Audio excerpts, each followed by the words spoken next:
Authorities in Mississippi have located a body they believe likely belongs to a teen missing since the 4th of July. Stop. Before the theories, read the word. The call one of Nolan Wells' friends made that afternoon reported that their boat was sinking and needed assistance. That is what investigators are poring over, per ABC News and NBC News. Sinking. Not an argument. Not a person. A boat taking water. That single word is doing more work in this case than anything circulating online, and almost nobody quotes it. Because if the boat was sinking, a call to a marine towing service stops looking strange and starts looking obvious. This video takes the call apart, word by documented word. Before we take that call apart, we need to put it on a clock, because a distress call only makes sense if you know when it happened and what came before it. Nolan Wells was 18 years old. On the 4th of July, 2026, he disappeared during a boat trip to Horn Island, Mississippi, according to CNN and Zalox. His body was recovered 2 days later, on July 6th. Horn Island lies about 10 miles off the Gulf Coast, reachable only by boat, per NBC News. No roads, no bridge. Every fact about that island has to be carried across water. The documented timeline starts that afternoon. According to a report from the United Cajun Navy, a volunteer search group, not an official finding, per TMZ, the last independently verified sighting of Nolan Wells was between 3:23 and 4:27. That is 64 minutes, and then the report stops. Now bring in the state data. The state's own log, held by CBS News, marks the vessel away near 4:31. The sighting window closes at 4:27. The boat leaves at 4:31, 4 minutes apart. That is the gap. But here is what the official record does not give you. According to TMZ, independent confirmation of Nolan Wells' movements runs from 3:23 to 4:27, and then stops. The boat has a timestamp at 4:31. Nolan does not. He is seen, and then he is not. The next official marker is not a sighting, it is a recovery. Nolan Wells' body was recovered on July 6th, per CNN and Zalox, 2 days after the trip, and between 4:31 on July 4th and that recovery, there is no independently documented movement from Nolan in any of the reporting we have. Then the paperwork begins. The state closed its examination before July ran out, per WelbT. Its results have not been made public, and those results go to a Jackson County grand jury along with other evidence, per ABC News, NBC News, and WelbT. A grand jury, not a press conference. That means the findings stay sealed until a jury of citizens hears them. The family did not wait for that. They commissioned their own independent autopsy. According to ABC News and CNN, it came back with a cause and manner of death of undetermined pending investigation, not accident.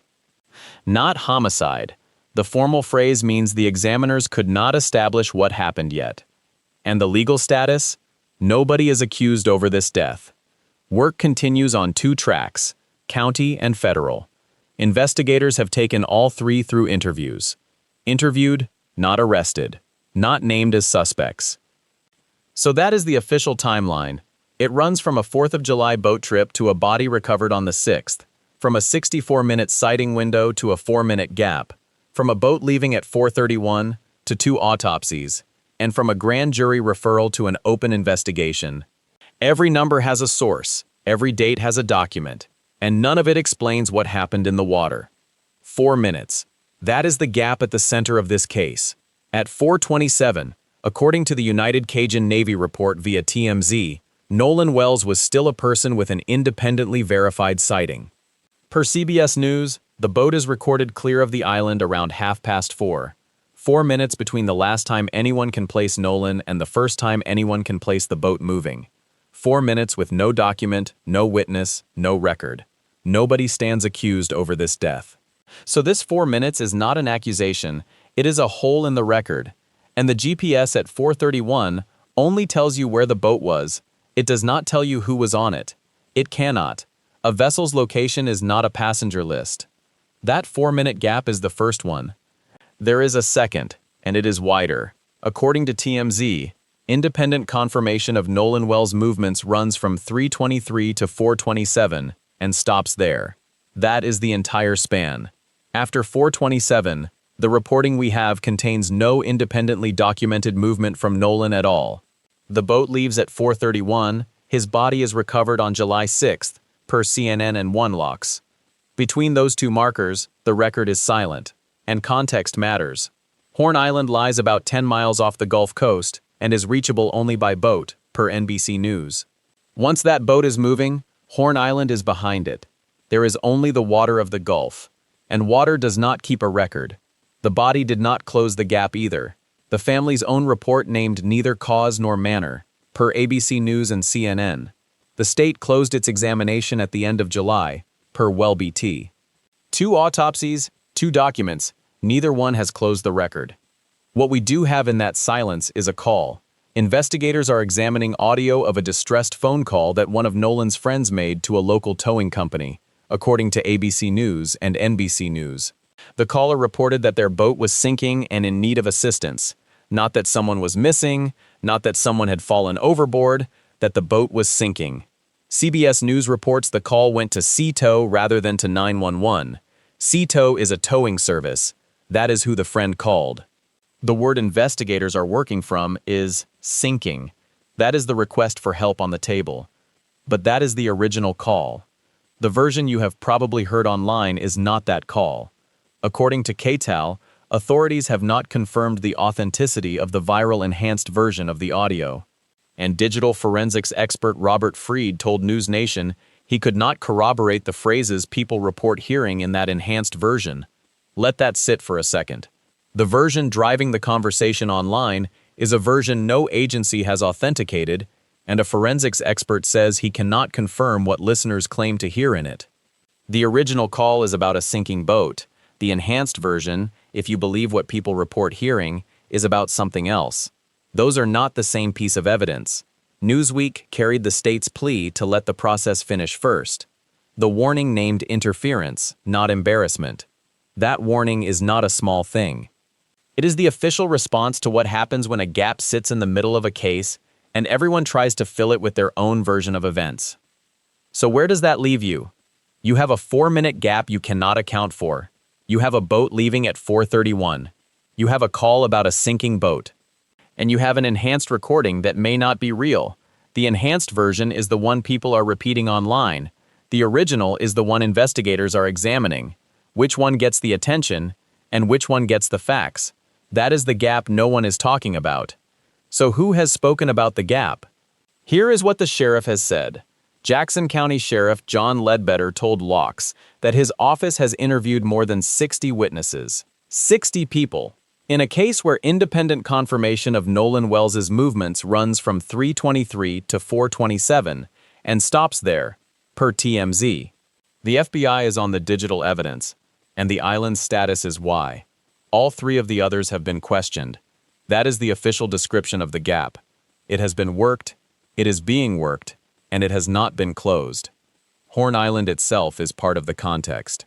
It lies about 10 miles off the Gulf Coast and is reachable only by boat, per NBC News. A remote island, a small boat, a departure time of 4:31. State marine data obtained by CBS News shows the boat clear of Horn Island at about 4:31, and the same data, per CBS News, shows it leaving the island at approximately 4:31.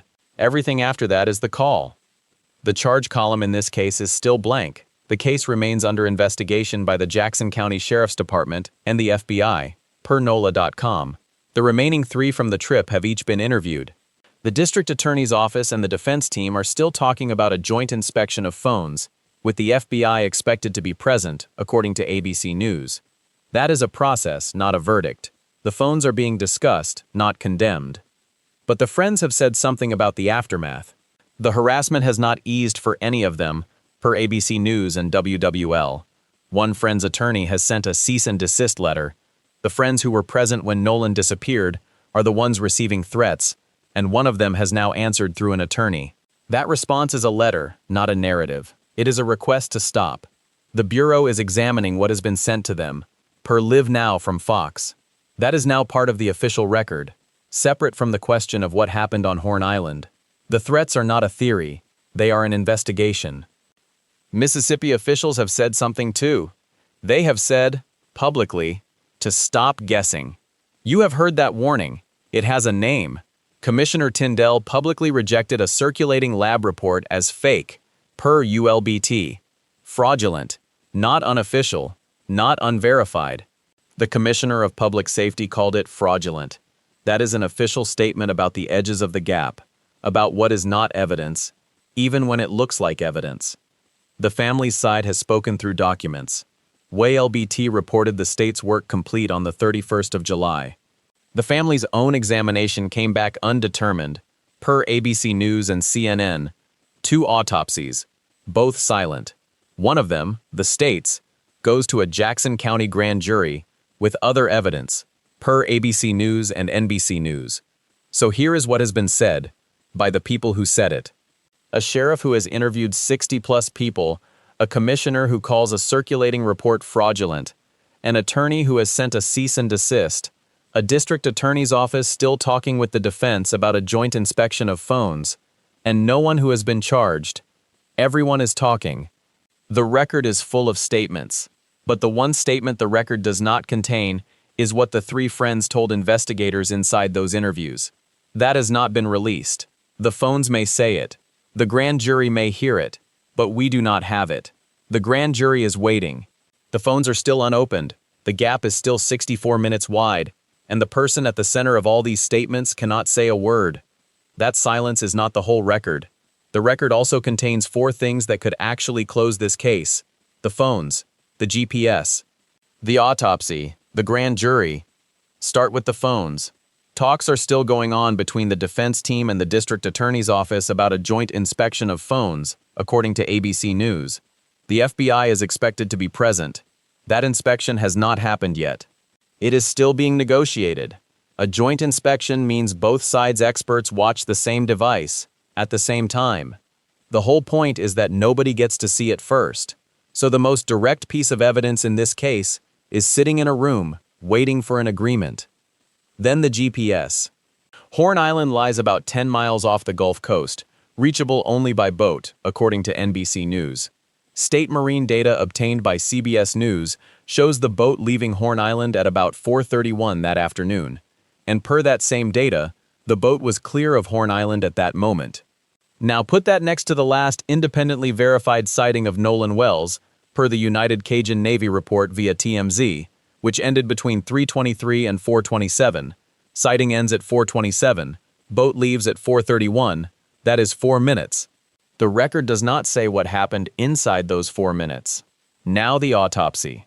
The state's examination was completed by July 31st, per WellBT. Its results have not been made public. They are going to a Jackson County grand jury with other evidence, according to ABC News and NBC News. The family commissioned its own examination. That one, per ABC News and CNN, returned a cause and manner of death of undetermined pending investigation. Not a cause, not a manner, undetermined pending investigation. That phrase is not a conclusion. It is a request for more time. The grand jury is where the time gets used. Not one person has been charged over how he died. The case remains under investigation by the Jackson County Sheriff's Department and the FBI, per NOLA.com and CNN. Sheriff John Ledbetter has said his office interviewed more than 60 witnesses, according to Locks. Every one of the 3 has spoken with investigators. 60-plus interviews. That is a wide record. Who owns the island, decided who works the data. So there is more than one agency holding pieces of this. And there is a second investigation running alongside it. Threats against those witnesses sit with federal investigators, per Live Now from Fox. That is not a theory. That is an active inquiry. The young men from that trip say threats and harassment have not stopped, per ABC News and WWL. One friend's attorney has sent a cease and desist letter. So the evidence in this case is not sitting in a calm room. It is sitting in the middle of a war zone made of social media. That is why the 4 pieces matter. The phones, if they are ever opened. The GPS, which is already in the record. The autopsy, which only the grand jury will hear. And the grand jury itself, which can hear everything else. The next move in this case will not come from a comment. It will come from one of those 4 things. The question is which one moves first. But there is one piece of evidence the public has already heard. And it is the one piece authorities have not confirmed. The enhanced audio, the viral version. Per call, authorities have not confirmed its authenticity. And per NewsNation, forensic expert Robert Fried could not corroborate the phrases people say they hear in it. The thing you heard everyone shouting about is the thing nobody can verify. That is where we begin the next question. So the next question is not who did this, it's what information will move first. According to ABC News, talks are still happening between the defense team and the district attorney's office about a joint inspection of the phones. Both sides would be in the room. The FBI is expected to be present. That's not a court date. That's a negotiation happening while you watch this video. The device that has been the center of so much public attention is finally about to be examined by people who actually have a reason to look. And the public won't see the result, not unless something leaks or a lawyer says something. But before we look ahead, we have to go back to the one word this entire case is turning on: syncing.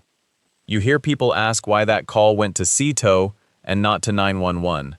CBS News confirmed that the call was not a request for emergency services. It was a request for assistance. The boat was sinking. That's the word in the call, according to ABC News and NBC News.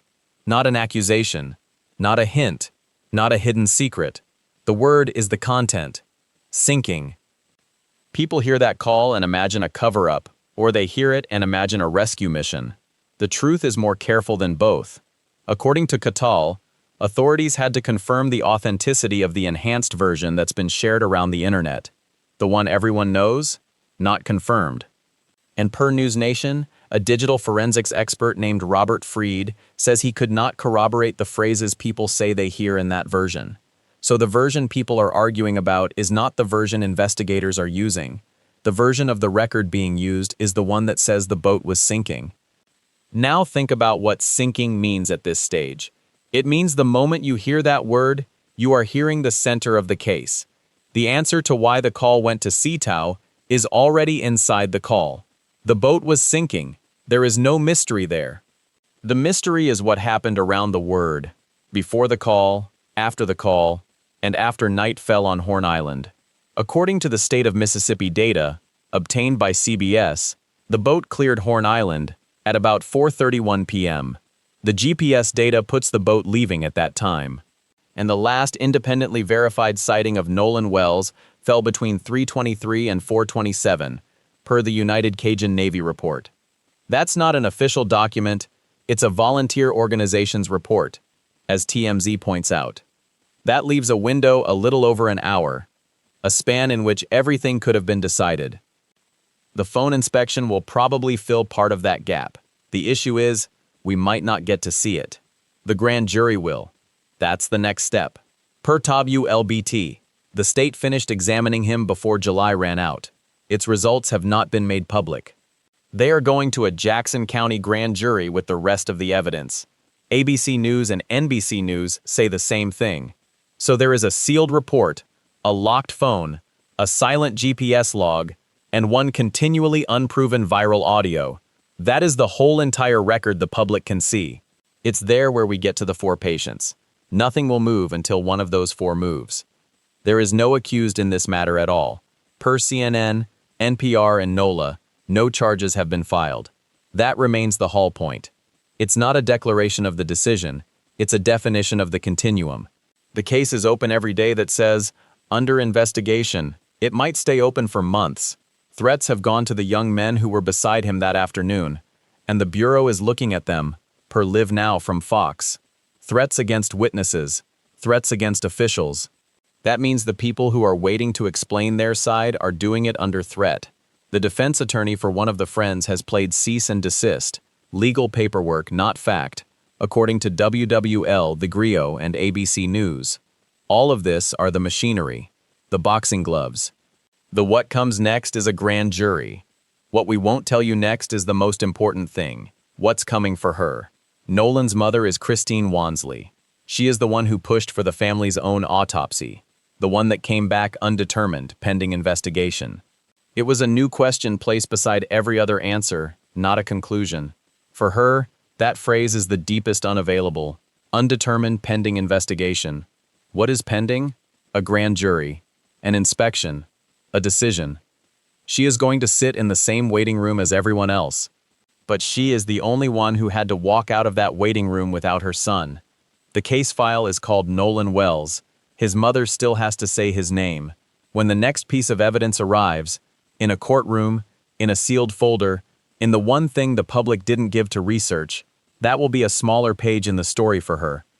One more thing that word does, and it is the part worth sitting with. A boat taking on water is an emergency with its own logic.